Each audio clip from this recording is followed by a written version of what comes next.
திமுக ஆட்சியில் கஞ்சா புழக்கம் அதிக அளவில் உள்ளதாகவும் சட்டம் ஒழுங்கு சீர்கெட்டு உள்ளதாகவும் அதிமுகவின் நட்சத்திர பேச்சாளர் காளியம்மாள் விமர்சனம் செய்தார். திருவள்ளூர் சட்டமன்ற தொகுதியில் அதிமுக சார்பில் போட்டியிடும் முன்னாள் அமைச்சர் PV ரமணாவை ஆதரித்து பேரம்பாக்கத்தில் அக்கட்சியின் கொள்கை பரப்பு துணை செயலாளரும் நட்சத்திர பேச்சாளருமான காளியம்மாள் பிரச்சாரம் மேற்கொண்டார்.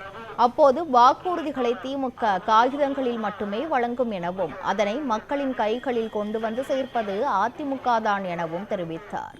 எடப்பாடி பழனிசாமி ஆட்சியில் மக்களுக்கு எண்ணற்ற நலத்திட்ட உதவிகள் வழங்கப்பட்டு உள்ளதாகவும் கூறினார்.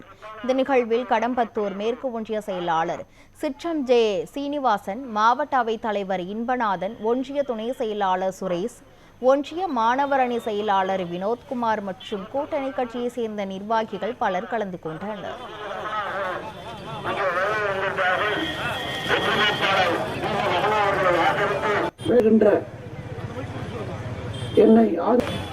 கொஞ்ச நாளைக்கு முன்னாடி ஆட்சியில தானே இருந்தாங்க.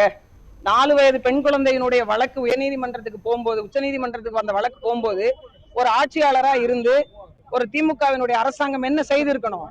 அந்த வழக்கை எடுத்து நடத்துங்க, குற்றவாளி யாருன்னு கண்டுபிடிங்கன்னு சொல்லியிருக்கணுமா இல்லையா? அந்த நீதிமன்றத்துக்கு போய் வேண்டாங்க வழக்கை விசாரிக்காதீங்கன்னு சொன்ன திராவிட முன்னேற்ற கழகம் எப்படிங்க வந்து பெண்களுக்கான பாதுகாப்பை உறுதி செய்யும்?